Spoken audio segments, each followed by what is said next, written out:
Hey guys, hope you've been well. Today, I'm going to be doing some serious rambling, and it's going to be about tech. It's going to be about the iPhone 10, as you could tell already from the thumbnail, maybe, and the video description, surely. So I'm going to be talking about what I like and what I don't like about the iPhone. I'm going to start with what I don't like, and then I'm going to get into what I do like. So if you want to hear me ramble about Android and iOS, iPhone and Pixel 2 XL, then you clicked the right video. I'll try and annotate a little bit down below, at least like where I talk about the cons at what time mark, and then when I talk about the pros at what time mark. So if you want to cut to the chase for either of those two, feel free to check the video description below. And without further ado, we'll just go ahead and get into it. Oh, hey, how's it going? This is the original Droid. I'm only showing this to let you know that I've been an Android user since the very beginning. And I've never felt the need or the desire or the want or anything related to wanting to have or own an iPhone until the iPhone 10 was announced. Part of this comes mostly from bezels. I've never liked bezels. Since I was a baby, I hated bezels, not really, but for the last few years, I've not liked bezels. And I like the move to the slim bezel design. iPhone, I think, gets it right for the most part, except for this notch. Funny, you can see the little IR light trying to get my face here. You can't see that in real life. I can only see it through the camera, so that's kind of interesting. Anyway, the iPhone 10, first iPhone that's ever come out that I've ever wanted. Now, for all you iPhone fanboys, I'm going to save you guys some trouble and some heartache and some anger and some frustration. This video is going to be a lot of comparing what I don't like about the iPhone versus what I do like about Android. So if that's going to bug you, just go ahead and quit watching the video now. Feel free to hit that thumbs up button because I saved you some time. However, if you do want to hear me kind of compare some features, I'm going to talk about what I really don't like about the iPhone, but at the end, I'm going to talk about what I do like about it. Some of it's going to be iOS, some of it's going to be iPhone 10 specific. So that's going to be this video, basically some rambling, kind of mostly talking about the iPhone 10. I'm going to try, this isn't an iPhone 10 versus Pixel 2 XL comparison. However, just the nature of complaints about the iPhone, I'm going to be showing what I like better on Android, because for me it's hard to complain about something without showing relevance to what I think is better. So there's going to be a lot of comparison. However, this isn't a comparison video between the iPhone 10 and the Pixel 2 XL. However, having said that, if you do want me to make a comparison video, chime in below in the comments below and let me know. All right, so let's just start off here with some obvious differences. Size, obviously, yeah, but again, this isn't a comparison. What I'm showing here is the always-on display. No always-on display. Now, to get a little technical, always-on display, this is the first iPhone that has an OLED panel. You need the OLED technology in order to have an efficient always-on display. What that means is OLED is different than LCD panels, which all other iPhones have had and the 8s still do have. With OLED, what actually happens is all of these black pixels, they're not even powered at all. OLED allows individual pixels to be powered. So the only pixels here getting power are these ones that have the clock on here. Every other black pixel is off. So that means an always-on display can be super energy efficient with an OLED panel.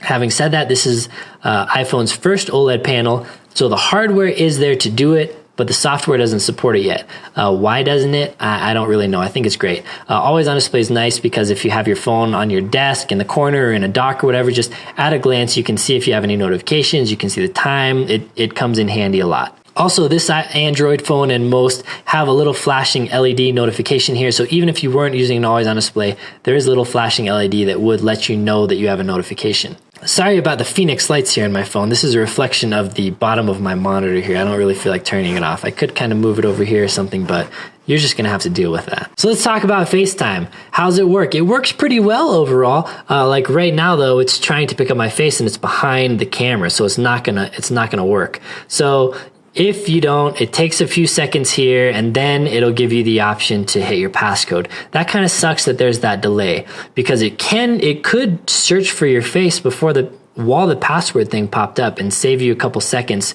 if you were going to use your password. But the Face ID works pretty well. So I'll kind of show real quick here. you can either wait for it to catch your face and then swipe up. You'll see the little unlock icon there changed.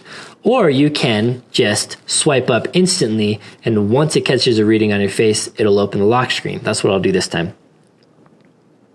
So there, pretty fast, pretty good, works most of the time. For me, it works when I have my sunglasses on. There's a few settings you can change that you should probably know about if you want it to be a little more lax, like awareness detection. But for me, Face ID works pretty well. It works better than I thought it did, or than I thought it would. I'm bummed that there is no fingerprint sensor anywhere. I do love how fast the fingerprint sensor is on my Pixel. It's nice to use when you're wearing something that's covering your face, or in some kind of situations where that won't work. Having said that, fingerprint sensor won't work when you're wearing gloves. Face ID still will. So there's some pros and cons to either of them. Now let's get into Control Center. Since this is my first iPhone, my only experience with Control Center is swiping down from the top. I do hear a lot of people say that's kind of annoying when you're used to swiping up from the bottom for Control Center. But for me, kind of a non-issue. It's nice. There's a lot of stuff you can do here. It's similar to on Android. You have kind of a similar control system, control settings place here. Android's is superior. I think you can do everything you can do pretty much in the iOS one. But if I want to get to some settings, say I want to get to my Wi-Fi settings, or I want to get to my Bluetooth settings and connect a different Bluetooth device or something, I can tap it to turn it on and off. Same here, I can tap it to turn it on and off. But if I want to actually get into the settings here, can I long press this? Will it do anything? Can I force touch it? Can I 3D touch it? No, it doesn't do anything. But if I long press the settings here, it will go into my Bluetooth settings, and then I can do whatever I want. Connect it to a different thing, get to all the settings. To do the equivalent here, I need to go back, go home, go into settings, find whatever setting I was looking for, get into it, and then I can get there. It's just a lot more work. So Android overall is a much faster device to kind of get to those kind of settings that you're looking for. Now here we have the home screen. You'll see my iPhone probably looks different than most of the iPhones that you're used to, in the sense that it doesn't have a bunch of apps all over the place. I hate it. I like a nice clean display, so I kind of have everything in folders. That's probably from my years on Android, where I can move folders wherever I want. So here's how I have my Android phone set up. Here's my thumb. Without needing to change my grip, this is my area that I can reach. So all of these folders are my main things that I use. Right here, my main things, I can reach them all with my thumb. I can't do that here. If I want to get into my folders, I gotta kind of break my grip, kind of go all the way up here and then get into it. So I don't like that I can't just move a folder down here. It pops back up. I want it down. I just want it. Come on. I want it down here, but I can't do it. It's gotta stay there. And that's kind of a drag. Whereas on Android, I can move this wherever I want. I want it there, sure, move it. And so, it allows you to make your phone really ugly if you want to. And iPhones will always kind of look nice, I guess, but just not nearly as customizable. Obviously, all throughout iOS, you'll find that it's not as customizable, but having your home screen not able to kind of lay out is a big drag for me. Also, you have widgets, but they're lame and over here, and I don't really like it. Versus Android, even though I do kind of have my widgets page, I can change the size of these. I can move them around. They're cooler. They have more, transparency, whatever. I think widgets overall are done way better on Android. So let's get into gestures. If I'm in an app, I swipe up to go home. That's cool. I like that. That works for me. I don't need a physical home button. This is kind of the easiest, most intuitive thing about the iPhone X, and easy to get used to. What I don't like is getting to your app switcher. It's nice that you can just swipe over and get to your different apps like that. That's actually very, very handy. I like that a lot. But getting to your main app switcher, you either got to swipe up and hold, which is just, who's got time for that? I don't have time for that. Or you can swipe up and over, and that makes it a little quicker. But dismissing apps, and this is another thing I know I don't need to do, but I can't just swipe up. Did that dismiss it? Nope, it's still there. How about that? Did that dismiss it? Nope, still there. In order to dismiss an app, I have to long press it, and then I can either hit that little minus thing there, or I can swipe up. Now there's no option to just get rid of all of my open apps, and that's kind of annoying. Whereas with Android, it's easy to get to my app switcher. It's always gonna be here pretty much for any Android device, and that just gets straight into my apps. I could go through them, and I can split screen. I'm not gonna get into that though. Android has a lot of features that iOS doesn't have that I'm not necessarily gonna get into in this kind of overview. I'm just kind of talking about the gripes. But yeah, I can get in here and just instantly I can swipe and dismiss that app. I don't need to long press. I don't need to do anything. If I want to get rid of all my apps, I can just go all the way up here and then clear all. Sorry, I'm pressing the screen through my camera screen, so I'm not quite super accurate. Anyway, now all my apps are gone. Now to do that with my iPhone, so I need to long press it, and then I need to get rid of it like that, or by hitting this negative sign up there. Not a huge deal, but kind of something that I don't love. While we're on gestures, I don't get why once that unlock icon goes, why the screen just doesn't unlock, why it doesn't take me to my home screen. Why do I have to wait for it to unlock and then swipe up? Even if I don't wait for it to unlock, why do I have to swipe up at all and wait for it to unlock? Why can't it just see my face and unlock and go right into my home screen? That's another gripe. It's kind of small, but I don't love it. I don't like that I need to enter my password every time I install a new app, basically. Granted, with Face ID, I don't have to actually enter a password. I just show my face and double click something. But still, like, why do I have to enter a password for every app that I install? That's silly. Another gripe, though, I do like, overall, it's very minimal and you can't do a whole lot in the camera app. It does work well and it's easy to get to video and pictures and everything. But what I don't like is that, say I'm taking video and say I'm doing HD 60 frames per second. Say I want to do 30 frames per second, or say I want to do 4K. Can I tap that? Can I go to settings? Can I do anything? I can't change that in my camera app. I got to go all the way into settings, and then I got to go find my camera, wherever it is. I could search it, obviously. And then I got to go into video, and then now I can change these settings. Why can't I change these just natively in the app? Why can't I just click? Oops. Why can't I just... No, stop.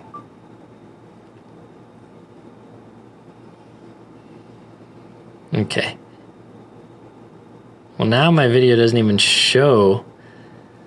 Now it doesn't even show what it is, so I don't even know what I did. But basically, I can't get into settings to just change that.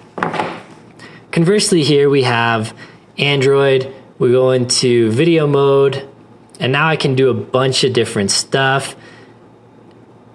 One of the things I can do is change my photo resolution, but I can also change my video resolution. Say I want to shoot 4K or I want to shoot HD, 1080.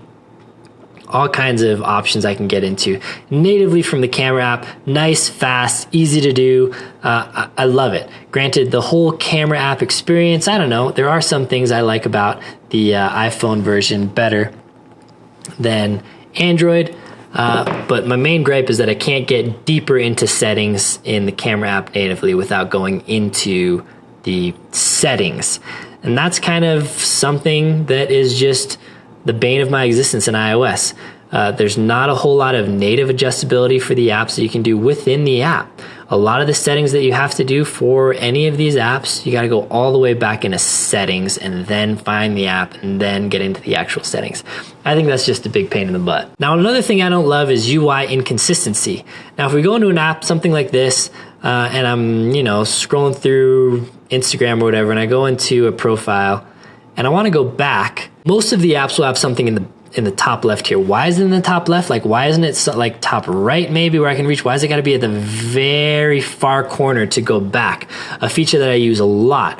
So I think that's kind of stupid. Not all apps have a back button here. They don't all work the same. Sometimes they're over here. Sometimes they're in different places. So just UI inconsistency kind of sucks. And overall UI inconsistency is, not the best in Android either. But I think for controls kind of sucks. Now, having said that, what I do like is in Instagram, I can just swipe to go back. Now I can do this anywhere on the screen. I don't have to do it from the very edge to go back. I can do it right here. Going back, swiping. I like that. That's nice. Now compare that to Android. Why doesn't Instagram work the same way? Now here I am in Instagram. I go here to Jay's profile. I can't swipe back anymore. I still do have the back button. I still do have the back button up here, but I can't swipe back. Now, why doesn't Instagram just make that feature for Android as well? I don't know. The good thing about Android, no matter the app, no matter where we are, we always have this dedicated back button. It's always going to be there. It's always going to be easy to reach. It's no matter what you're looking at, you're always going to have a back button that does the same thing. It goes back to your previous screen. So that's really, really nice. But yeah. Getting back to here, the swipe back is nice. Like I showed here, you can do it from anywhere. It doesn't have to be the edge. But then you come into here on a native app. So now we're in a native app, messages, and say I want to go back. I do have that back button up here again, and that's okay. That's nice. Yeah, it's too far away, but it's still okay. But I want to swipe back. I'm like, oh, okay, well, I guess this app doesn't support swiping back. But really, it does. You just got to do it from the very edge to get back. So you got to swipe back from the very edge, and that's kind of just a little bit of an annoyance with me. Another thing that's kind of a small annoyance is in the Photos app, and this isn't a big deal, but my newest photos are all the way at the bottom. Why are my newest photos all the way at the bottom? Why aren't they all the way at the top? Like, yeah, I get it. I come in here and it defaults me to the bottom, so they're there, but why isn't it at the top? Like with everything else in life, the newest stuff is at the top. Even say I'm gonna send myself a picture here. Here we have the newest pictures right here. I know this is a side scroll, but it's basically at the top. So why aren't the pictures at the top? I don't know. We go into, another native iOS app. I have my newest emails at the top. Why aren't my newest pictures at the top? Anyway, small little annoyance, but no big deal. My only other big annoyance really is if I go into an app and I want to go home, I have to swipe up to go home. So why do I have to do this twice?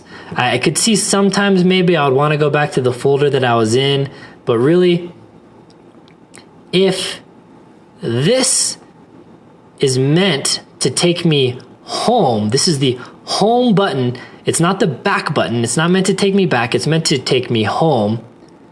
I don't go home, I go to a freaking folder.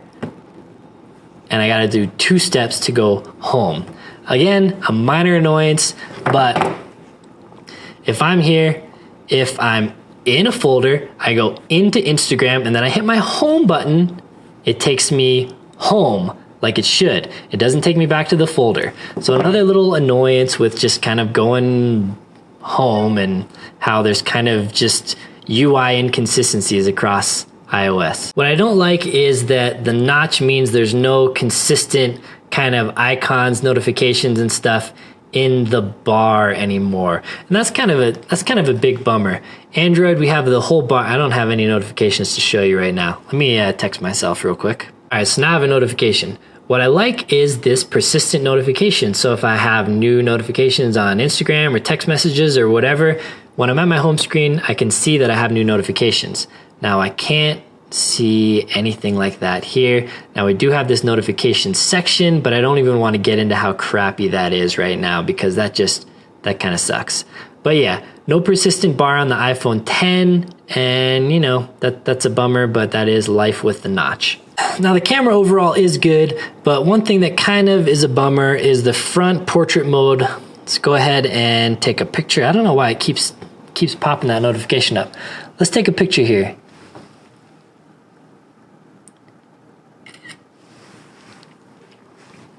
All right, so the lighting here isn't great, but picture turns out all right. This is actually one of the nicest portrait pictures I've seen, so it kind of sucks because we don't have what we typically have. Our ears are blurred out and your hair is really blurred at the edges, and we have a little bit of that you can see. But overall, this picture isn't really highlighting what I didn't like about the front-facing portrait mode. So let's do one on the Pixel real quick. Portrait mode.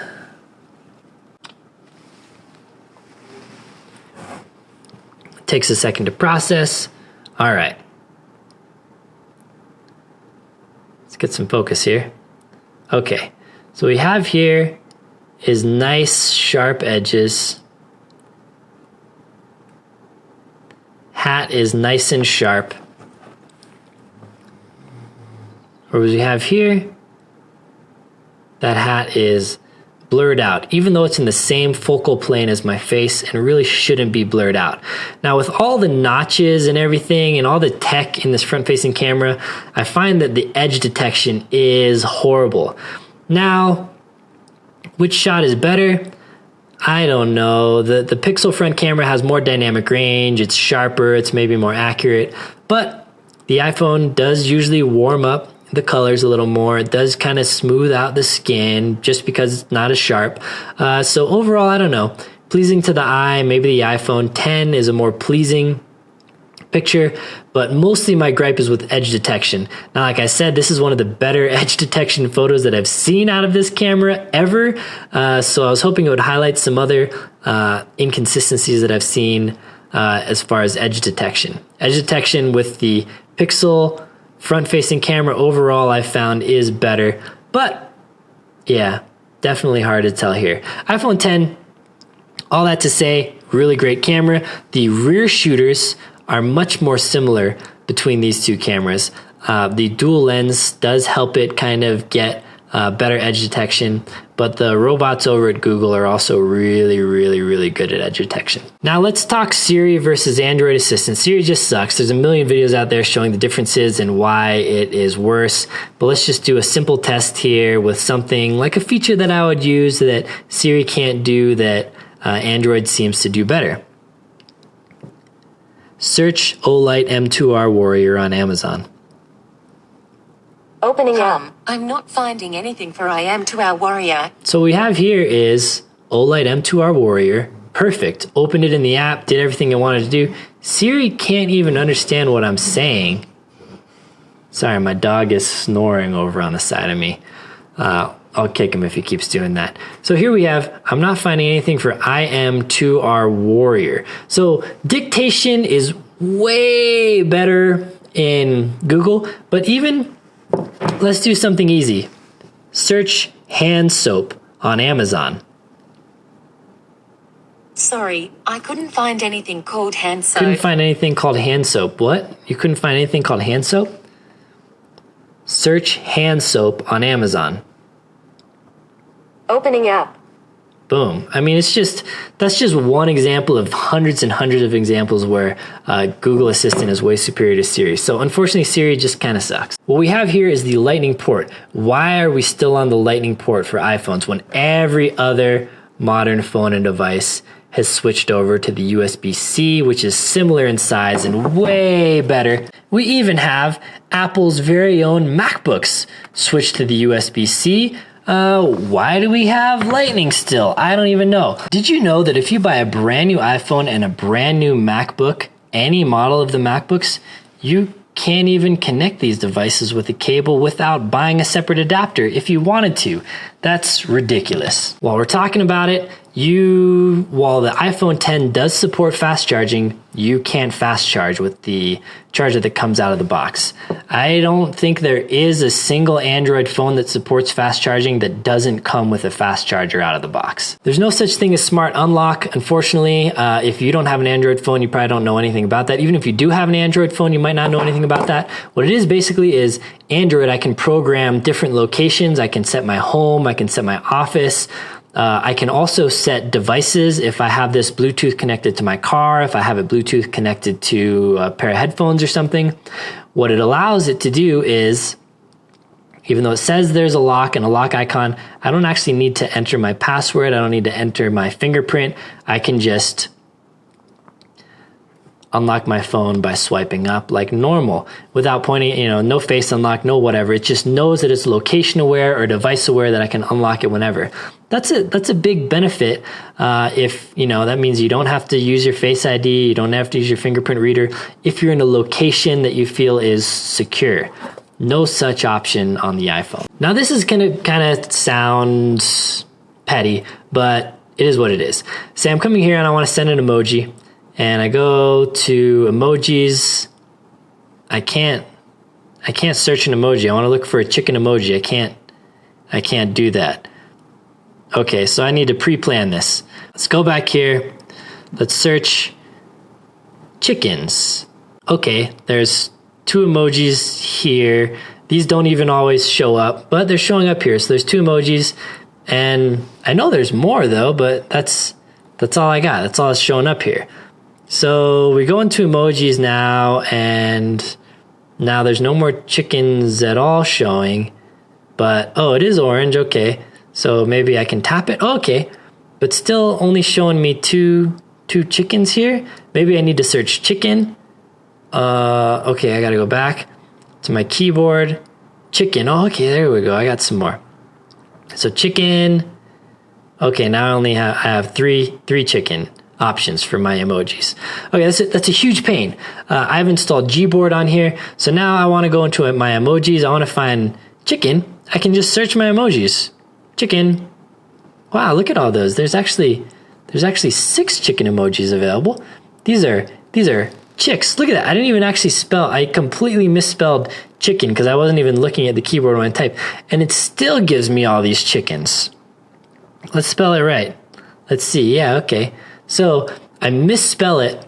What did I type? I typed sicken. Yeah, we'll say I typed sicken. Still shows me those 4 results. Now let's go back here. Let's try that.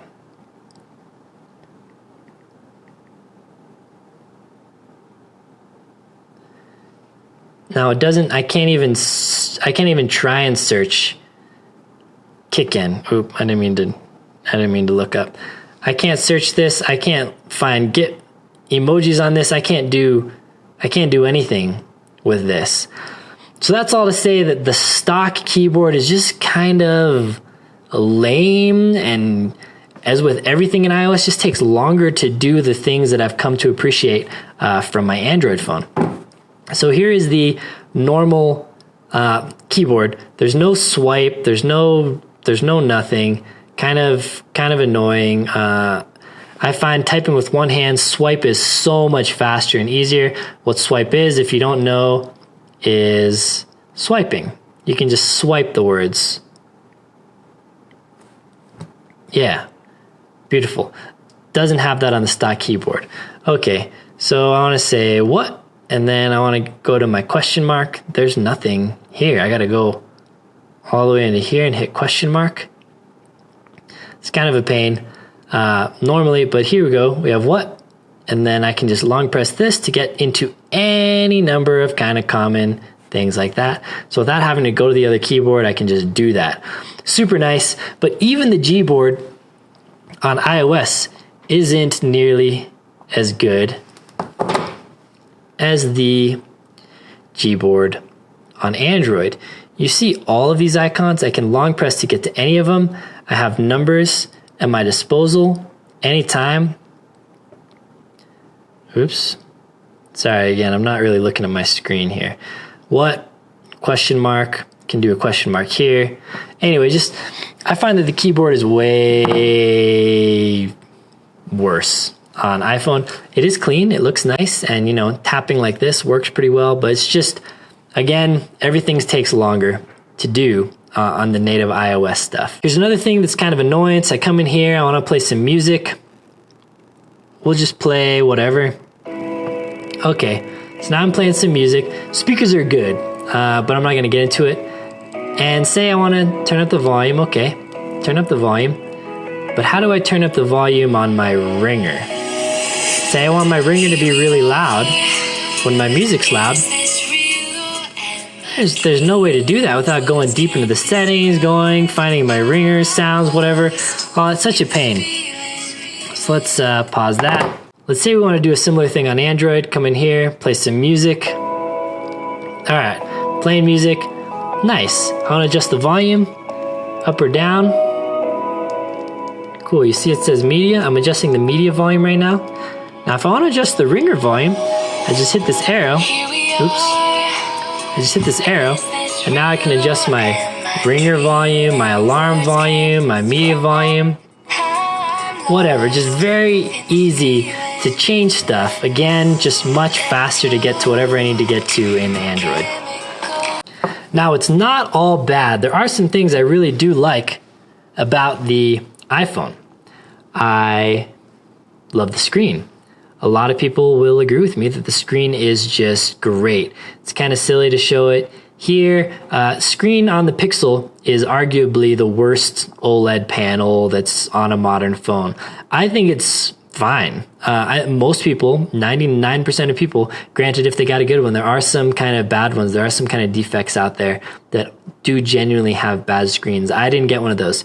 So the screen now has multiple settings for super saturated and less saturated, and that's nice. No complaints about the Pixel screen. However, iPhone screen is the best. It's the best OLED panel right now. If you like a little more saturation, a little punchier colors, you might want to go for a Samsung or really the new saturated mode on the Pixel 2 also. But screen is really, really great. Now the screen panel itself is good. It has True Tone, has all this stuff. I don't actually use True Tone. I kind of find it annoying, but the screen is great. Resolution is great finally on an iPhone, and the bezels are great. Now they're not the tiniest bezels. It still does have kind of thick bezels around the side, but it's going to be one of your sleekest looking phones out there aside from the notch. And I'm not even talking about the notch because everybody has already talked about the notch. Yes, it's annoying. It's not the end of the world. It's mainly going to come into play when you're watching a YouTube video or something like this. Let's see what we got. If we're watching a YouTube video, in the normal 16:9, it doesn't show up. But when you bump it up, now we do have that thing. No good there. So yeah, not the end of the world, not great, but also not horrible.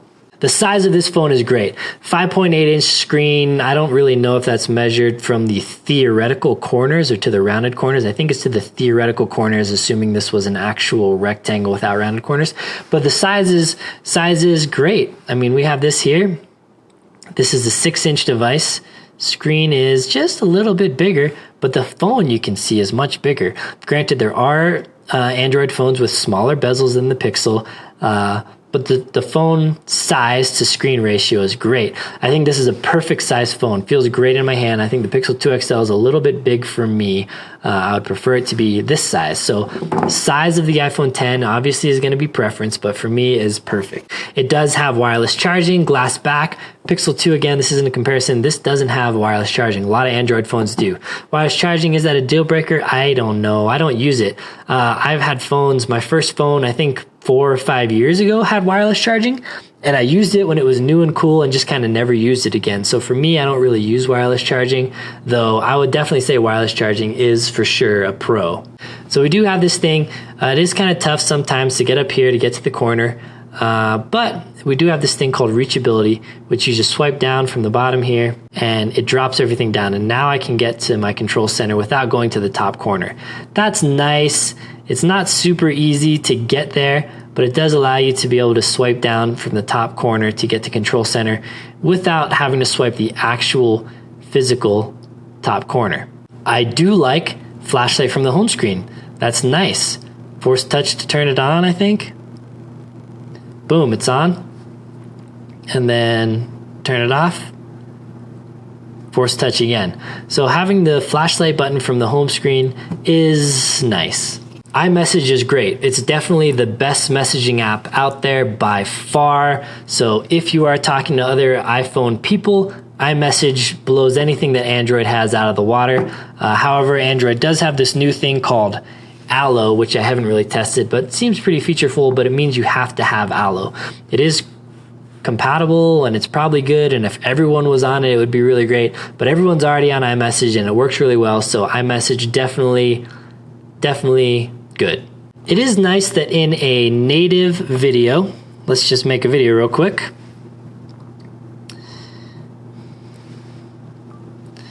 Hi, making a video, very fun. You can see that the aspect ratio is 16:9, so it's kind of making these fake bezels on the side here.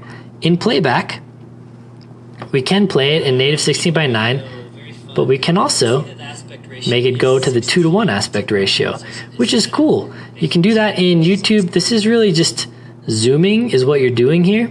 It really is just zooming. So I wish it kind of would click in, but it can go full screen. That's cool. You can't do that on my Pixel anyway. I do like the swiping along bottom to switch through apps feature. That's a nice touch. I like that I mentioned sometimes you can swipe to go backwards. Sometimes. And it works differently across apps, and not all apps support it. But, you know, when it does work, it is a nice little feature. Force touch is kind of cool. It allows you to do some stuff that, you know, right here, this would be what would be called a long press. It's not doing anything, but you have to actually press it a little harder to get into your force touch settings. That's nice in things like email. So in iOS, say I want to force touch this, I get a preview, and then I touch it again and I go to the actual email. If I don't want to go to the actual email, I can force touch it just for a preview and then let go.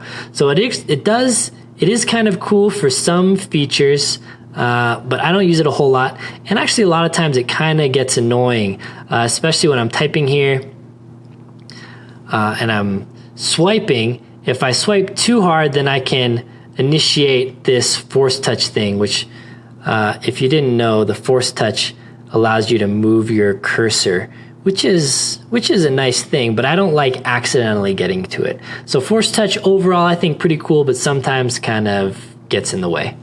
True tone display, which people talk about so much, I don't know, it's kind of annoying. I like to be able to manually control my screen, so I don't like True Tone doing it for me. I always feel like it's a little too warm, so I actually have True Tone turned off. But a lot of people will say True Tone is a huge plus. Live photos is cool. I mean, Android does it too, but sometimes you get in here with a cool live photo, and the way they do it is really neat. So we have here, I think you can see there's like wind blowing, my dog kind of breathing, and it goes into the actual photo. You know, kind of a gimmick, but I actually kind of like it.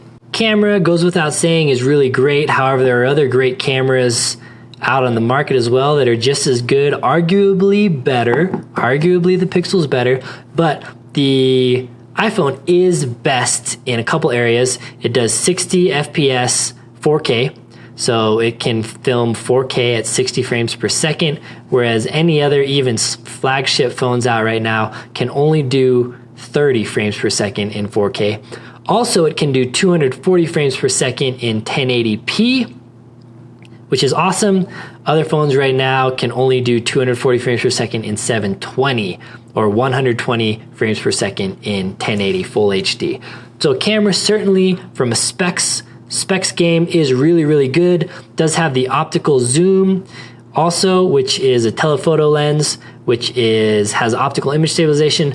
So camera, really awesome. Also, your iPhones, iPhone 10, every iPhone is going to have the most aftermarket support. You're going to have the most cases available. You're going to have the most accessories available. That's always a huge benefit of going with an iPhone, which is the main reason I've wanted to go with iPhones in the past, just because I would get, you know, kind of the best optimized apps, the most cases available, all that stuff, which is really nice. So same deal for the iPhone 10. You're going to get the most amount of aftermarket support, basically. Also, the haptic feedback on this phone, it's hard to show in a video, obviously, is really, really good. Probably my favorite haptic feedback. What that means is when you long press or do something on your phone and it vibrates a little bit to give you some feedback, the feel of this is really, really good. The motors or whatever controls it, really, really great on the iPhones. The smoothness is great. iOS is always smooth. It's always optimized for a single device versus Android. They have to optimize for, you know, hundreds of different devices running all these different stages of Android. However, I've been using the Pixel 2. I was on the Pixel 1, and really they're pretty much the smoothest phones out there. So smoothness, which used to be a huge selling point of iOS, is no longer. Android phones are just as smooth now, but that doesn't take away from the smoothness of the iPhone. It is super smooth, and that's nice. And then I guess I can't do a review without talking about Animojis. Yeah, they're cool. They work all right. They're kind of, they're neat to show your friends and family. My favorite is the alien here, because when you raise your eyebrows, the head gets all crazy. Ah! Anyway, Animojis, yeah, they're neat. I don't really use them because I'm not a little kid, but if you have a little kid, or if you have other people that don't have iPhone 10s and you want to just kind of show them some features, this is one of the cool things that you show them. So yeah, they're cool, kind of fun to play with, whatever. I don't want to talk about it too much. Anyway, that's about it. I could have talked forever. Whew. All right, guys, that was a long one. Thanks for sticking with me till the end. I rambled and had multiple takes of rambling, and that took me way longer than I wanted it to. I don't think it was nearly as good as I wanted it to be. I had all kinds of other stuff I wanted to talk about, but then I realized I was talking too long about the stuff that I was already talking about, and I don't know. We'll figure it out. We'll figure these tech things out as I do more of them and get the hang of them a little more.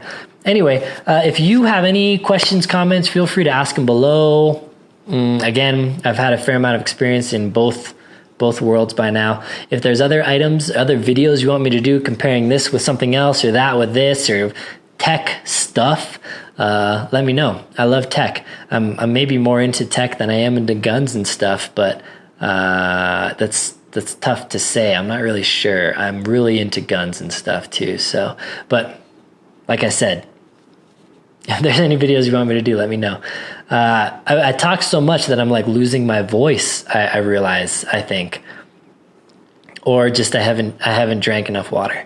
Anyway, I'll catch you guys later. I hope everything is great. I hope you had a wonderful Thanksgiving, an amazing Christmas coming up. Again, I'm going to try and do a Christmas ideas video soon. If you have recommendations for good gifts for tactical type dudes, let me know below. And I'll be doing my AR build video soon as well. Bunch of fun videos coming up, so stay tuned for those. If you're not subscribed to the channel yet, get subscribed. If you watch this video all the way to the end and I wasted all of that time of yours and you at least somewhat enjoyed yourself, just take a couple seconds to hit that thumbs up button. I love when people like my videos, and I think YouTube loves it, so it's good. All right, take care.